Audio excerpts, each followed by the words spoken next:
नमस्कार प्रेक्षक हो. भारत शक्ती मराठीच्या सगळ्या प्रेक्षकांना काल झालेल्या स्वातंत्र्य दिनाच्या सगळ्या टीमकडून हार्दिक शुभेच्छा आणि आजच्या भागामध्ये तुम्हा सगळ्यांचं पुन्हा एकदा मनपूर्वक स्वागत. 15 ऑगस्ट 2019 या दिवशी लाल किल्ल्यावरून पंतप्रधानांनी केलेल्या भाषणामध्ये येत्या नजीकच्या काळामध्ये CDS या पदाची नियुक्ती केली जाणार असल्याची घोषणा केली. या नियुक्तीनंतर गेल्या 4 वर्षांमध्ये सैन्य दलामध्ये नेमके कोणते बदल आपल्याला बघायला मिळालेले आहेत याबद्दल आजच्या भागात आपण चर्चा करणार आहोत. आणि यासाठी भारत शक्ती मराठीचे मुख्य संपादक नितीन गोखले आपल्यामध्ये उपस्थित आहेत. नितीन सर, आजच्याही भागात तुमचं मनपूर्वक स्वागत आणि स्वातंत्र्य दिनाच्या उशिराने का होईना पण तुम्हाला हार्दिक शुभेच्छा. नमस्कार. नमस्कार, तुला पण हार्दिक शुभेच्छा आणि आपल्या प्रेक्षकांना पण हार्दिक शुभेच्छा.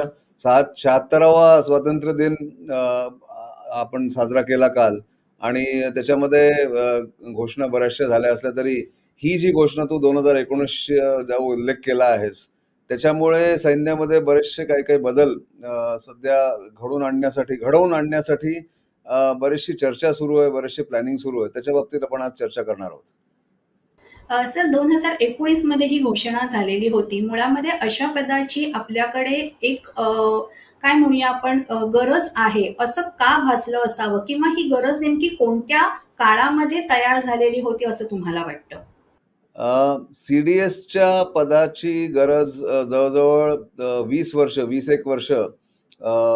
चर्चेत होती आणि कारगिलच्या युद्धानंतर 1999च्या कारगिलच्या युद्धानंतर एक कारगिल कमिटी झाली होती. त्याच्यामध्ये त्यांनी एक रेकमेंडेशन दिलं होतं की चीफ ऑफ डिफेन्स स्टाफ म्हणजे तिन्ही सैन्य दलांच्या वरती त्यांच्यामध्ये एक ताळमेळ करण्यासाठी आणि त्यांच्यामध्ये एक कोऑर्डिनेशन आणि एकत्रित त्यांना आणण्यासाठी एका पदाची जरुरी म्हणजे एका ऑफिसरची जरूर आहे आणि त्याचं पद जे असेल ते चीफ ऑफ डिफेन्स स्टाफ म्हटलं जाईल.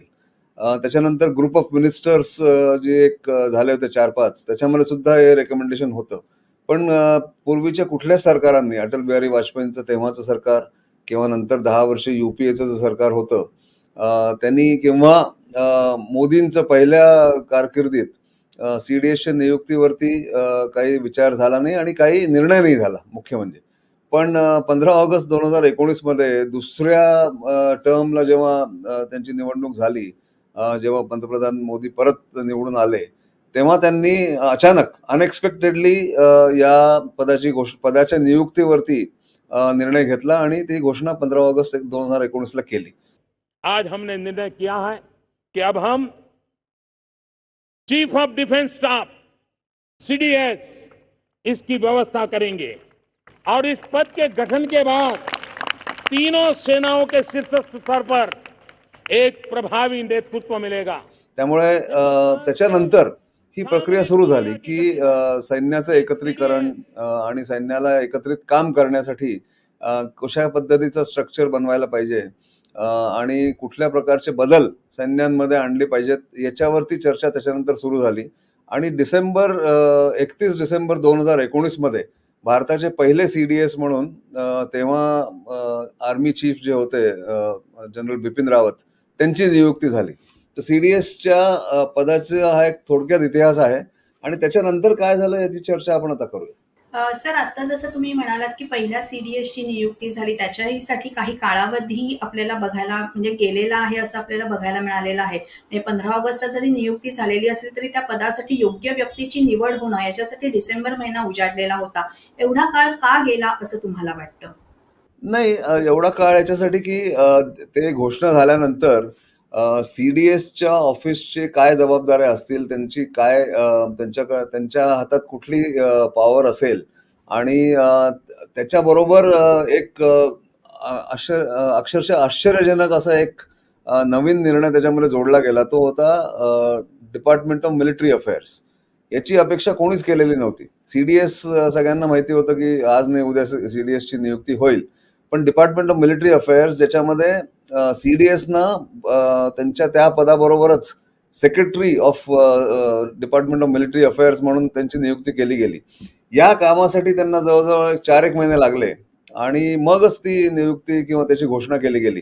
म्हणून ते 4 महिने त्यांनी सरकारने घेतले किंवा त्याच्यावरती काम सुरू झालं होतं. सर, तुम्ही याच्या अगोदरच्या उत्तरामध्ये एक उल्लेख केला होता की तिन्ही दलांचं एकत्रीकरण ज्याला आपण याच्या नंतरच्या काळामध्ये त्याच्यावरती काम करण्याची गरज आहे. सीडीएस या पदावरती असणारी व्यक्ती यासाठी का महत्वाची आहे हे आपल्या प्रेक्षकांना समजावून सांगा. तर सीडीएस हे जे पद आहे हे आत्ताचे जे सैन्याचे प्रमुख आहेत तिघही त्यांच्यापेक्षा सिनियर असलेली व्यक्ती सीडीएस असते.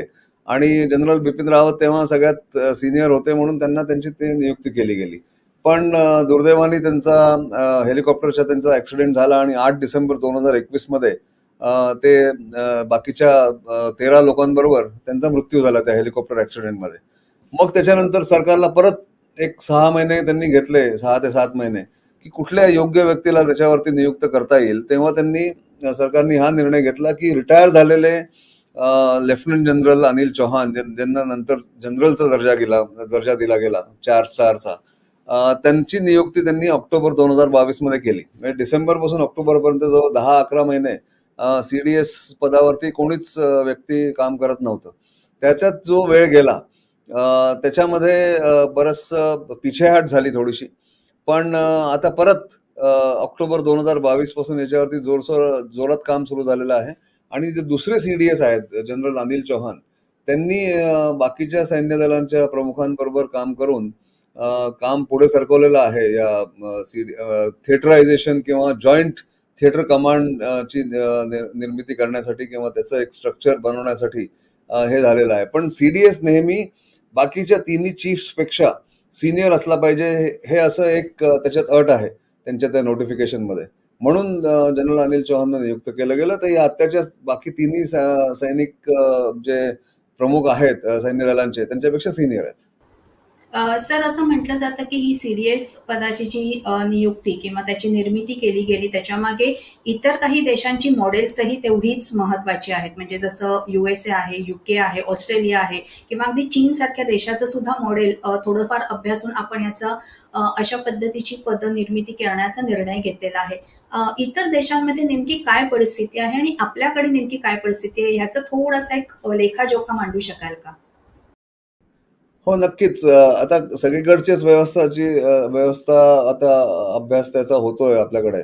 आणि सगळ्यात पहिल्यांदी अमेरिकेमध्ये या पदाची नियुक्ती झाली किंवा या पदाची निर्मिती केली गेली आणि त्याच्यावरती एक ऑफिसर नियुक्त केला गेला 1984 मध्ये. तिथे सुद्धा जवळजवळ 30 वर्ष हा डिबेट सुरू होता. आणि मग त्यांच्या काँग्रेसमध्ये एक कायदा आणला गेला, गोल्ड वॉटर निकल्स ऍक्ट म्हणून. त्याच्याद्वारे तिन्ही सैन्य दलांना एकत्र आणलं गेलं. आणि त्यांच्यामध्ये एक फक्त वेगळं कसं आहे अमेरिकेमध्ये की त्यांचा जो डिफेन्स मिनिस्टर असतो त्याला सेक्रेटरी ऑफ डिफेन्स म्हणतात. तो माणूस किंवा ती व्यक्ती ती ऑपरेशनल हेड पण असते. म्हणजे आज सैनिक हे कुठली कारवाई सुरू करायची किंवा एखादं ऑपरेशन लॉन्च करायचं त्याच्यासाठी त्यांना तो पूर्णपणे अधिकार दिला गेलेला आहे अमेरिकेमध्ये. आणि अर्थात सुप्रीम कमांडर प्रेसिडेंट असतात त्यांचे अमेरिकेमध्ये. पण दैनंदिन जे काय त्याच्यात निर्णय घ्यायचे असतात आणि आर्मीची, नेव्हीची, एअरफोर्सची डिप्लॉयमेंट करायची असते त्याच्यासाठी त्यांचे जे डिफेन्स मिनिस्टर आहेत ज्यांना सेक्रेटरी डिफेन्स म्हटलं जातं त्यांच्या हातात ती पूर्णपणे पॉवर आहे. आपल्याकडे ते मॉडेल चालू शकणार नाही, कारण आपल्याकडचे जे रक्षामंत्री असतात, जे डिफेन्स मिनिस्टर असतात ते साधारणतः राजकीय नेते असतात ज्यांना मिलिटरीच्या बाबतीत सगळ्याच गोष्टी त्यांच्या लक्षात येत नाहीत. जसं अमेरिकेमध्ये आत्ताचे सेक्रेटरी डिफेन्स जे आहेत हे जनरल ऑस्टिन पॉवर, त्यांनी मिलिटरीमध्ये काम केलेलं आहे, तिथे सर्व्हिस केलेली आहे 30 वर्ष 35 वर्ष आणि त्याच्यानंतर ते सेक्रेटरी डिफेन्स बनलेले आहेत. त्यामुळे ती पद्धत आपल्याकडे येईल असं सांगता येत नाही. पण ऑस्ट्रेलियामध्ये अशी एक पद्धत आहे ज्याच्यामध्ये डिफेन्स सेक्रेटरी, मग सीडीएफ, त्यांच्याकडे CDF म्हटलं जातं, चीफ ऑफ डिफेन्स फोर्स, तिन्ही सैन्य दलांना एकत्र आणून त्यांना कमांड करण्यासाठी CDF असतात ऑस्ट्रेलियामध्ये. आणि UK मध्ये म्हणजे ब्रिटनमध्ये परमनंट सेक्रेटरी, CDS आणि VCDS म्हणजे vice chief of defence staff, हे 3 जण एकत्र निर्णय घेतात. आपल्याकडे तीच पद्धत लागू करण्यासाठी जरा काही गोष्टी आपल्याला करता येणार नाहीत, कारण 2 त्याच्यात कारण आहेत. एक आहे की भारताच्या आजूबाजूला भारताचे 2 ऍक्टिव्ह शत्रू आहेत. पश्चिमेकडे पाकिस्तान आणि पूर्व आणि उत्तरेकडे चीन, हे दोघं असल्यामुळे आपल्याला सातत्याने एक आपल्यावरती एक दडपण असतं, एक थ्रेट असते भारत देशावरती, जी जी परिस्थिती UK, ऑस्ट्रेलिया किंवा US मध्ये नाहीये. ते तिन्ही देश समुद्राचा त्यांच्याकडे मध्येच समुद्र असल्यामुळे आणि कुठल्याच देशाची सीमा म्हणजे ऑस्ट्रेलियामध्ये स्पेशली किंवा UK मध्ये लँड बॉर्डर नसल्यामुळे त्यांना हा धोका नसल्यामुळे ती पद्धत आपल्याकडे आणता येणार नाही. मग आपल्याकडे कुठली पद्धत आणायची याच्यावरती चर्चा सुरू आहे. आणि मग ते जॉईंट थिएटर कमांड्स, तिन्ही सैन्य दलांना कसं एकत्र आणता येईल, त्यांचे जेवढे काही कॉम्बॅट इफेक्टिव्हनेस ज्याला म्हणतात, जेवढी सैनिकी ताकद आहे ती ताकद एकत्र कशी करता येईल आणि ती कशी वापरता येईल इफेक्टिव्ह पद्धतीने, याच्यावरती चर्चा सुरू आहे. आणि म्हणूनच अजून ते जॉईंट थिएटर कमांड्स त्यांची अजून रचना झालेली नाहीये, आणि झाली असली तरी त्याची अजून घोषणा झालेली नाहीये. घोषणा होण्याची शक्यता आहे का लवकरच? घोषणा होण्याची शक्यता आहे, नक्कीच आहे, कारण ते मॅन्डेट आहे, सरकारने त्यांना सांगितलेलं आहे. इनफॅक्ट जनरल रावतनं हे सांगितलं गेलं होतं की 3 वर्षाच्या आत जॉईंट थिएटर कमांड्स ची रचना झाली पाहिजे आणि जॉईंट थिएटर कमांड्स उभे राहिले पाहिजेत. पण त्यांचा अकाली मृत्यू झाल्यामुळे ही जी एक सिक्वेन्स होता हा आता थोडासा मागे पडला होता. पण आता ज्या प्रकारे एक निर्णय घेतले जात आहेत त्याच्यावरनं असं वाटतंय की ह्या महिना अखेर म्हणजे ऑगस्ट महिना अखेर CDS जनरल अनिल चौहान जे आहेत ते त्यांच्या प्लॅन्स, त्यांचे जे काही धोरणं त्यांनी आखली आहेत, ते काही योजना आहेत, हे सगळं ते आता रक्षामंत्री राजनाथ सिंगना सोपवतील, त्यांच्याकडे सुपूर्द करतील. आणि मग त्यांचं क्लिअरन्स मिळाल्यानंतर हा प्लॅन CCS म्हणजे कॅबिनेट कमिटी ऑन सिक्युरिटी त्याच्यामध्ये घेऊन जायला लागेल त्याचं फायनल क्लिअरन्स करण्यासाठी. कारण कॅबिनेटली क्लिअरन्स दिल्यानंतरच नवीन पदांवरती थिएटर कमांडर्स जे आहेत, आता पहिली गोष्ट किती थिएटर करायचे किंवा जॉईंट थिएटर कमांड्स किती करायचे याच्यावरती निर्णय व्हायचा आहे. ते झाल्यानंतर समजा आता जे ऐकण्यात येत आहे की 3 जॉईंट थिएटर कमांड्स होतील, एक चीनच्या विरुद्ध असेल, एक पाकिस्तानच्या विरुद्ध असेल आणि एक समुद्रच्या सीमेवरती लक्ष ठेवेल, म्हणजे मॅरिटाईम थिएटर कमांड त्याला म्हटलं जाईल. तर northern theatre command, western theatre command आणि मॅरिटाईम थिएटर कमांड, हे जर असं मानलं गेलं की हे 3 थिएटर कमांड व्हायचे आहेत, मग 3 थिएटर कमांडर्स अपॉइंट करायला लागतील, त्यांची नियुक्ती व्हायला लागेल. मग त्यांचा रँक काय असेल, की ते 3 स्टार्स असतील का 4 स्टार करायला लागेल त्यांना, याच्यावरती निर्णय व्हायचा आहे. त्यामुळे अजून एक 3, 4, 5 महिने लागण्याची शक्यता नक्कीच आहे. सर, खरोखरच जर आपल्या तिन्ही दलांचं एकत्रीकरण झालं तर भारताला याचा नेमका काय फायदा होणार आहे असं तुम्हाला वाटतं? आता असं झालंय की युद्धाची पद्धती, युद्ध करण्याची पद्धती आणि युद्ध ज्याच्यावरती अवलंबून असतं अशी टेक्नॉलॉजी ही खूप बदललेली आहे आणि सातत्याने बदलते.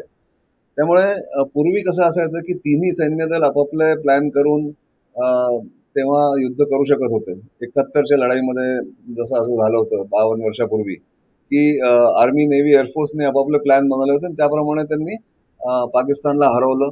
खूप मोठं तेव्हा विजय झाला भारताचा. पण तेच टेम्पलेट किंवा तीच स्ट्रॅटेजी आता आपल्याला ती इम्प्लिमेंट करता येणार नाही. कारण आताचे जे येणारे काही युद्ध होतील, म्हणजे युक्रेन रशियाचं सोडून द्यायचं, कारण ते तर जवळजवळ 1.5 वर्ष लांबलेलं आहे. पण येणारे युद्ध जे आहे ते सगळे टेक्नॉलॉजीवरती अवलंबून असतील.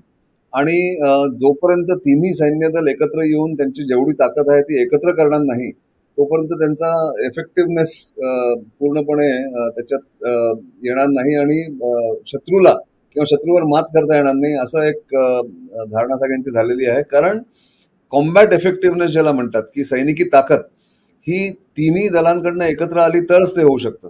जसं समजा एखादं फायटर जेट तिथे कोणावरती जाऊन मारा करायचा आहे, पण त्याच्यासाठी जे इंटेलिजन्स लागतं ते आर्मी देऊ शकतं किंवा नेव्ही देऊ शकते. तर अशा वेळेस फायटर जेट कुठे एम्प्लॉय करायचे, कुठे डिप्लॉय करायचे, हे सगळा निर्णय एकत्रित नाही केला तर मग त्या बॉम्ब हल्ल्याचा फायदा कमी होईल. पण जो एकत्र निर्णय घेऊन केला तर तो जास्ती होईल असं लक्षात आल्यामुळे एक उदाहरण मी आता सांगतोय. म्हणून ह्या तिन्ही दलांना एकत्र येणं जरुरी आहे, त्यांचं लॉजिस्टिक्स. आणि दुसरं त्याच्यातलं कारण हे आहे की खर्च कमी होईल. आता काय होतंय की डुप्लिकेशन खूप होतं. आर्मीजवळ एअर डिफेन्स आहे, आर्मीजवळ मिसाईल्स आहेत, आर्मीजवळ बॉम्ब्स आहेत. तेच बॉम्ब्स एअर डिफेन्ससाठी एअरफोर्स जवळ पण आहेत आणि नेव्ही जवळ पण आहेत. तर असं न करता तिन्ही दलांना जर एकत्र आणलं, तिन्ही दलांनी एकत्र जर प्लॅनिंग केलं तर खर्च कमी होईल, कॉम्बॅट इफेक्टिव्हनेस वाढेल आणि युद्धात शत्रूवरती लवकर मात करता येईल इतका वेळ न लागता. अशी एक सगळ्यांची धारणा आणि सगळ्यांचा विचार असल्यामुळे थिएटरायझेशन करण्याचा आणि सीडीएस आणि डीएमएची निर्मिती किंवा त्याची रचना सरकारने केलेली आहे. सर, जसं 4 वर्षांपूर्वी पंतप्रधानांनी CDS या पदाची घोषणा केली आणि आता तुम्ही उत्तरामध्ये सांगितलं होतं की कदाचित या महिना अखेरीपर्यंत आपल्याकडे तिन्ही दलांच्या एकत्रीकरणाच्या संदर्भात सुद्धा एक आराखडा आपल्या रक्षामंत्र्यांपर्यंत पोहोचवण्याचा प्रयत्न होण्याची शक्यता आहे. जर खरंच असं झालं तर भारतीय सैन्य दल एका वेगळ्या स्वरूपामध्ये आपल्यासमोर येण्याची शक्यता निर्माण झालेली आहे. त्यामुळे ही जी काही माहिती आज तुम्ही दिली त्या सगळ्या माहितीबद्दल सगळ्या प्रेक्षकांच्या वतीने खूप खूप आभार सर. धन्यवाद. नमस्कार. नमस्कार आणि धन्यवाद. प्रेक्षक हो, आजचा हा भाग आणि या भागात मिळालेली माहिती तुम्हाला कशी वाटली हे कमेंट्सद्वारे आमच्यापर्यंत नक्की पोहोचवा. त्यासाठी काय करायचंय? भरत शक्ती मराठी या यूट्यूब चॅनलला लाईक करा, शेअर करा, सबस्क्राईब करा. याशिवाय इतर सोशल मीडिया प्लॅटफॉर्मना सुद्धा तुम्ही फॉलो करत असाल अशी आम्हाला आशा आहे. भेटूया पुढच्या आठवड्यात एका नवीन विषयासह. तोपर्यंत नमस्कार.